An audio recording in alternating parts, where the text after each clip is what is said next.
രാഹുൽ ഗാന്ധി ഇപ്പോൾ കോൺഗ്രസിൻ്റെ ഒരു നേതാവ് മാത്രമല്ല, രാജ്യത്തെ പ്രതിപക്ഷ നേതാവാണ്. ക്യാബിനറ്റ് റാങ്കൊക്കെ ഉണ്ട്. ഇപ്പോൾ ഇന്നലെ നമ്മുടെ പാർലമെൻറ്റിൽ ഈ ഭരണഘടനയുടെ 75ാം വാർഷികം അതിൻ്റെ ചടങ്ങ് നടക്കുന്നു. രണ്ട് ദൃശ്യങ്ങൾ. ഒന്ന്, യോഗം തുടങ്ങും മുമ്പ് പ്രധാനപ്പെട്ട രാഷ്ട്രപതി, പ്രധാനമന്ത്രി ഉൾപ്പെടെയുള്ള ആളുകളും പ്രതിപക്ഷ നേതാക്കന്മാരും, ഖാർഗെയും രാഹുൽ ഗാന്ധിയും, രാജ്യസഭയിലെയും ലോക്സഭയിലെയും പ്രതിപക്ഷ നേതാക്കന്മാർ, ഇവർ സദസ്യരെ തൊഴുന്നൊരു ചിത്രമുണ്ട്. അവർ കൈകൂപ്പി വന്ദിക്കുന്നു.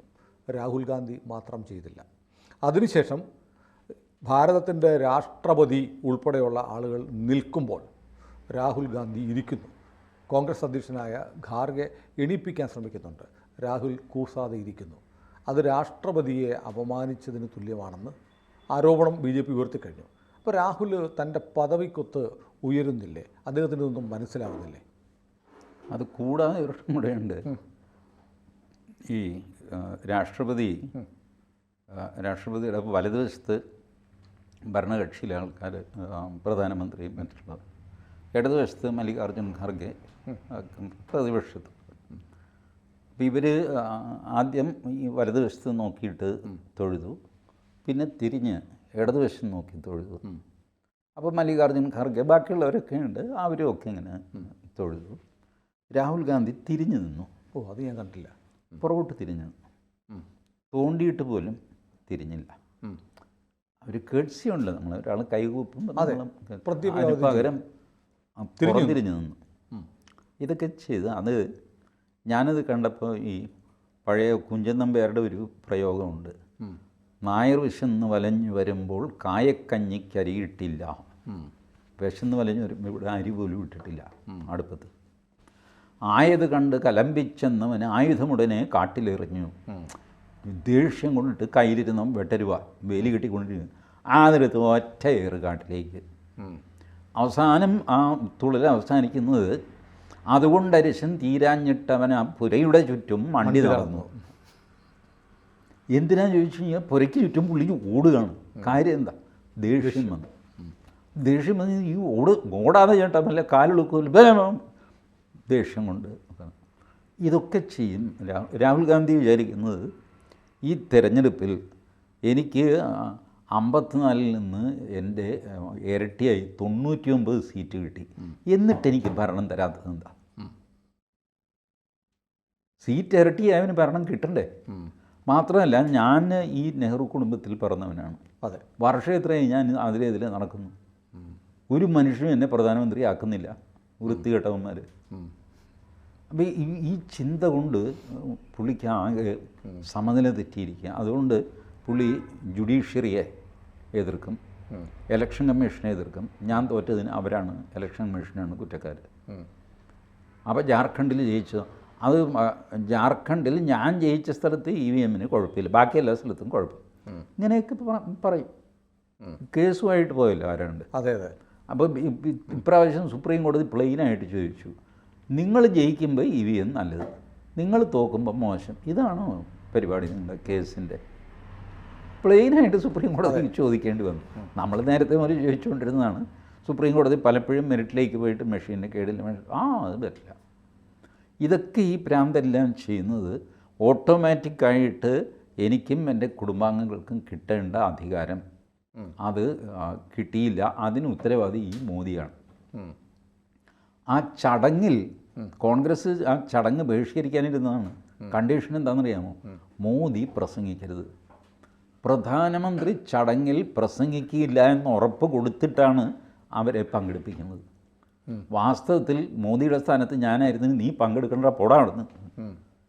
കാരണം ഈ ഭരണഘടനയുടെ 75ാം വാർഷികത്തിൽ സംസാരിക്കാൻ പ്രധാനമന്ത്രിക്ക് അവകാശമില്ലേ? അതെന്തിനും സമ്മതിക്കാൻ പോയി മോദി? അങ്ങനെയെങ്കിലും ഈ അലമ്പില്ലാതെ ഇത് പോട്ടെ എന്ന് വിചാരിച്ചിട്ട് അങ്ങനെ സംസാരിച്ചില്ല. അങ്ങനെയാണ് രാഹുൽ ഗാന്ധി വരുന്നത്. അപ്പോൾ രാഹുൽ ഗാന്ധിക്ക് വീണ്ടും ഈ ഫ്രസ്ട്രേഷനായി. കാരണം ഈ വടംവലിയിൽ ഒരറ്റം മോദി പിടിച്ച് വലിക്കുമെന്നും അതൊരു ഷോ ആക്കാമെന്നുമാണ് രാഹുൽ ഗാന്ധി വിചാരിച്ചത്.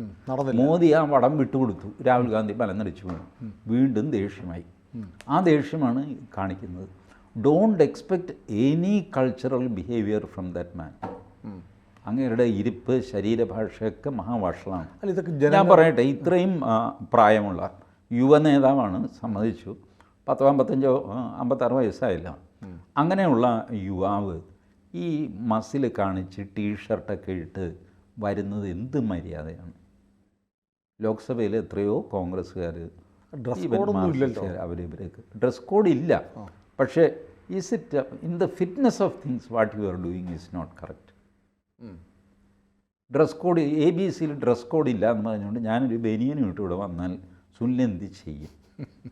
കൈയില്ലാത്ത ബനിയൻ അത് വിട്ട് ഞാൻ വരികയാണ്, ഒരു കളിമുണ്ടും, കേരളീയ വേഷം, കേരളീയ തനിമ. സുനിൽ വീഡിയോ ചെയ്യാൻ പറ്റില്ല ചേട്ടാ, ചേട്ടന് എന്തോ കുഴപ്പമുണ്ട്, അപ്പോൾ നമുക്ക് ആശുപത്രി പോകാമെന്ന് പറയും. ഞാൻ അതൊരു ഇഷ്യൂ ആക്കാം. ഞാൻ കേരളീയ തനിമയെ അപമാനിച്ചു ഹൂ നിൽക്കുന്നു. ഇപ്പം ഞാനായതുകൊണ്ട്, ഞാനും സുനിലും ആയതുകൊണ്ട് ഇതാരും അറിയില്ല. ബട്ട് രാഹുൽ ഗാന്ധി ഇതൊക്കെ ചെയ്തു കഴിഞ്ഞാൽ ഈ നാടകം ജനങ്ങൾ മുഴുവൻ കാണും. ജനങ്ങൾ കാണും എന്നുള്ളൊരു ബോധ്യം ഈ മനുഷ്യനില്ലേ? ജനങ്ങളെയൊക്കെ അങ്ങർക്ക് പുല്ല് വിലയാണ്. എന്താണെന്ന് വിചാരിച്ചത്? ഏത് ജനത്തിന് അദ്ദേഹമായിട്ട് അപ്രോച്ചുണ്ട്? ഈ ഭാരത് ജോഡോ യാത്രയിൽ ആരെങ്കിലും പറഞ്ഞ് ഏർപ്പാട് ചെയ്തിട്ട് അവരുടെ തോളത്ത് കൈവയ്ക്കുന്നതല്ലാതെ വേറെ ജനങ്ങളുമായിട്ട് ബന്ധമൊന്നുമില്ല. കോൺഗ്രസ്സുകാരുമായിട്ട് ബന്ധമില്ല. കേരളത്തിലെ ഒരു കോൺഗ്രസ്സുകാരൻ വിളിച്ചാൽ രാഹുൽ ഗാന്ധിയെ ഫോണിൽ കിട്ടില്ല. ഈ ഫോണെല്ലാം പോകുന്നത് KC വേണുഗോപാലിൻ്റെ അടുത്താണ്. ഈ കോൺഗ്രസ്സിലെ ഔത്തരാഹന്മാരുടെ കംപ്ലൈൻറ്റ് എന്താ? कौन है ये वेणुगोपाल, उससे बात करो, उससे बात करो. फ़ोन किया तो वेणुगोपाल आता है लाइन में. आए हमको राहुल गांधी से बात करना है, तो क्या बात है हमको बोलो. भाई तू कौन होता है? വേണുഗോപാൽ പറയും, എന്നോട് പറയാം എന്താ കാര്യം എന്നോട് പറയാം. അത് രാഹുൽ ഗാന്ധിയോട് പറയാനുള്ളതാണ്, തന്നോട് പറയാനുള്ളതല്ല. രാഹുൽ ഗാന്ധിയെ കണക്ട് ചെയ്യില്ല. ഇതാണ് രാഹുൽ ഗാന്ധിയുടെ കോൺഗ്രസിനോടുള്ള പെരുമാറ്റം. പൊതുജനങ്ങളെ പിന്നെ പറയാനുണ്ട്.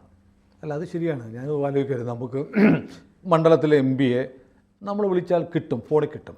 രാഹുൽ ഗാന്ധിയെയും പ്രിയങ്ക ഗാന്ധിയെയും കിട്ടണമെന്ന് ഒരു വോട്ടർ ആഗ്രഹിച്ചാൽ കിട്ടില്ല. ഞാനിപ്പോഴും വയനാട്ടിലെ വോട്ടർമാരോട് ചോദിക്കുന്നു, ഒരു സാധാരണ മനുഷ്യൻ മൊബൈൽ എടുത്തിട്ട് പ്രിയങ്ക ഗാന്ധി വിളിക്കട്ടെ, അവരെടുക്കില്ല, കിട്ടില്ല അവരെ. അതേസമയം നിങ്ങൾ വേറെ ഏതെങ്കിലും സാധാരണ MP-യെ വിളിച്ചോ, പക്ഷെ തിരക്ക് കൊണ്ടോ മറ്റെന്തെങ്കിലും കാര്യം വിളിച്ചാൽ കിട്ടും, എടുക്കും. അവർ എടുത്തില്ലെങ്കിൽ തിരിച്ചു വിളിക്കും. ഇത് ആ ഒരു സാമാന്യ മര്യാദ എല്ലാവരും പാലിക്കേണ്ടത്. പക്ഷേ വലിയ ഭാരിച്ച ഉത്തരവാദിത്തങ്ങളുള്ള ആളല്ലേ, അപ്പോൾ പിന്നെ ഫോൺ എടുക്കും. എത്ര ഉത്തരവാദിത്വം ഉണ്ടെന്ന് പറഞ്ഞു കഴിഞ്ഞാലും you have to answer a communication. Pinarayi വിജയനെ വിളിച്ചാൽ നമുക്ക് കിട്ടുമോ? പിണറായി വിജയനെ കിട്ടില്ല. പിണറായി വിജയൻ്റെ ഓഫീസ് കിട്ടും. പിണറായി വിജയൻ എടുക്കണമെന്നില്ല. കാരണം എത്രയെന്ന് വിചാരിച്ചെടുക്കും. പല രീതിയിലുണ്ട്. ചീത്ത വിളിക്കുന്നവരുണ്ടാവാം, പ്രാകുന്നവരുണ്ടാകും, സങ്കടം പറയുന്നവരുണ്ടാകും. ചിലപ്പോൾ ഒരാൾക്കൊരു കാര്യം പറഞ്ഞൊപ്പിക്കാൻ 15 മിനിറ്റ് കൊണ്ട് പോലും പറ്റാതെ നമ്മൾ ഫോൺ എടുക്കുന്നു, പിണറായി വിജയനെ വിളിക്കുന്നു. അദ്ദേഹം തന്നെ നേരിട്ട് ഫോൺ എടുത്തിട്ട് ഞാൻ പിണറായി വിജയനാണ് എന്ന് പറയുന്നു. അതോടെ ഇവൻ്റെ ഗ്യാസ് പോകും. എന്ത് പറയണം നീ പ്രതീക്ഷിക്കുന്നില്ല. അങ്ങനെ ഫോൺ എടുക്കുന്നു. അപ്പോൾ അങ്ങനെ കാര്യം കാര്യം സാർ ഞാൻ ഒരുപാട് നാളായി വിളിക്കാൻ ശ്രമിക്കുന്നു. ശരി, ഇപ്പോൾ ഫോൺ കിട്ടിയല്ലോ, കാര്യം പറയൂ. അപ്പോഴും എൻ്റെ വലിയൊരു ആഗ്രഹമായിരുന്നു സാറിനോട് സംസാരിക്കണം എന്നുള്ളത്. ശരി, സംസാരിച്ചു, എന്തിനാണ് വിളിച്ചതെന്ന് പറയും. ഇത് ഇയാൾക്ക് പറയാൻ പറ്റില്ല. ഇങ്ങനെയൊക്കെയുള്ള ടെലിഫോൺസ് വരും. ബട്ട് പൊതുപ്രവർത്തകർ എന്നുള്ള നിലയ്ക്ക് ഈ സാധനങ്ങൾ മുഴുവൻ ഹാൻഡിൽ ചെയ്തേ പറ്റുള്ളൂ. പൊതുജനങ്ങളെ ഒഴിവാക്കിയിട്ട് നിങ്ങൾക്ക് കമ്മ്യൂണിക്കേഷൻ നിർത്തിവെച്ച് കഴിഞ്ഞാൽ നിങ്ങൾ കുഴപ്പമില്ല. ആ കുഴപ്പമൊക്കെയാണ് ഈ രാഹുൽ ഗാന്ധിക്ക് സംഭവിക്കുന്നത്. ഞാൻ അതിലേക്കാണ് വരുന്നത്. അതായത് നമ്മൾ ഈ പാർലമെൻറ്റിൻ്റെ സെഷൻ തുടങ്ങി ആദ്യത്തെ ദിവസം മുതലേ അലമ്പാണ്. അപ്പോൾ ഈ പറഞ്ഞ പോലെ മോദി സംസാരിക്കരുതെന്ന് പറഞ്ഞു. മോദി ഈ വടം വിട്ടുകൊടുത്തു. ഇനിയെങ്കിലും നടന്നു പോകട്ടെ എന്ന് വെച്ചു. നടത്തുമോ? നടത്തില്ല. ഇവർ രാവിലെ വരും, ബഹളം വയ്ക്കും, പാർലമെൻറ്റ് അഡ്ജേൺ ചെയ്യും, ചിലപ്പോൾ ഉച്ച കഴിഞ്ഞ് വിളിക്കും, അപ്പോഴും പ്രശ്നം നടക്കും. അപ്പോൾ ഇല്ല, കുറേ അധികം കുറയും. എന്നിട്ട് ഇവരില്ലാത്തപ്പോഴായിരിക്കും പാർലമെൻറ്റിൻ്റെ മറ്റ് ബിസിനസ് നടക്കുക. അപ്പോൾ അവർ പറഞ്ഞ് ഞങ്ങളെ ചർച്ചയിൽ ചേർത്തില്ല നിന്ന് നിങ്ങൾ ഇറങ്ങിപ്പോയി. ഇവർ സാധാരണ ചെയ്യുന്നത് എന്താ, അസാമാന്യമായ അടിപിടി ഉണ്ടാക്കി എങ്ങനെയെങ്കിലും സ്പീക്കറെ കൊണ്ട് ഒരു സസ്പെൻഷൻ വാങ്ങിക്കുക, എന്നിട്ട് പുറത്ത് വന്ന് കുത്തിയിരിക്കുക. അത് ജഗദീപ് ധൻകർ പെട്ടെന്ന് സസ്പെൻഡ് ചെയ്യും. ഓം ബിർള അങ്ങനെ പെട്ടെന്ന് സസ്പെൻഡ് ചെയ്യില്ല. പുള്ളി ഇതിങ്ങനെ ഇട്ട് മൂപ്പിക്കും. അവസാനം ഇവർ ഓം ബിർളയെ പോയി കാണും. ചേട്ടാ നാളെ സസ്പെൻഡ് ചെയ്യുമോ? അങ്ങനെയൊക്കെ പറഞ്ഞാൽ എങ്ങനെയാ? അല്ല, അത് ഞാൻ ഫ്ലൈറ്റ് ബുക്ക് ചെയ്ത് പോയി തിരിച്ചു പോകാൻ, അതുകൊണ്ടാണ് ഒന്ന് സസ്പെൻഡ് ചെയ്തിട്ട്. ഏതായാലും നമുക്കറിയാം എന്താണെന്നാണ്. ശരി, ഞാൻ നോക്കട്ടെ. അല്ല, എനിക്ക് ഉറപ്പ് കിട്ടണം, അല്ലെങ്കിൽ ഫ്ലൈറ്റ് ടിക്കറ്റ് ക്യാൻസൽ ചെയ്യണം, എനിക്ക് വേറെ പ്രോഗ്രാം ചെയ്യണം. ശരി, നാളെ ചെയ്യാം. നാളെ ഈ പറഞ്ഞ MP അടക്കം ഒരു 5 പേരെ പുള്ളി സസ്പെൻഡ് ചെയ്യും. ഇതാണ് ഓം ബിർളയുടെ സ്റ്റൈൽ. മറ്റേ പുള്ളിക്ക് അങ്ങനെയൊന്നുമില്ല. പുള്ളി തലപൊക്കി കഴിഞ്ഞാൽ ആ സമയത്ത് തന്നെ പറഞ്ഞു സസ്പെൻഡ് ചെയ്ത് വീട്ടിൽ പോകാൻ പറയും. അപ്പോൾ പിന്നെ ഏകാധിപത്യം, ഞങ്ങളെ സസ്പെൻഡ് ചെയ്തു, ജനാധിപത്യ വിരുദ്ധം എന്നൊക്കെ പറഞ്ഞിട്ട് പുറത്ത് മഹാത്മാഗാന്ധി അവിടെ നിസ്സഹായനായിട്ട് നിൽപ്പുണ്ട്. വടിയൊക്കെ എണീറ്റ് ഓടാൻ പറ്റുന്നില്ലല്ലേ? പലതവണ പുള്ളിക്ക് ഓടണമെന്നുണ്ട്, പക്ഷേ ഇത് പ്രതിമയല്ലേ. അപ്പോൾ അവിടെ പോയിട്ട് പ്ലക്കാർഡൊക്കെ പിടിച്ചിട്ട് ഫോട്ടോ ഒക്കെ എടുത്തിട്ട് പിരിയും. This is what is happen. ഏതായാലും രാജീവ് ഗാന്ധി ഇന്നലെ കാണിച്ച സയൻസ് വല്ലാത്ത മ്ലേച്ഛമായിപ്പോയി. ഒരു ഡിഗ്നിഫൈഡ് ബിഹേവിയർ അല്ല.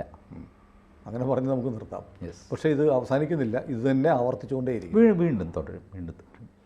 കൂടുതൽ വാർത്തകളും വിശേഷങ്ങളും നിങ്ങളിലേക്ക് എത്താൻ ABC മലയാളം സബ്സ്ക്രൈബ് ചെയ്യുക, ബെൽ ബട്ടണും അമർത്തുക.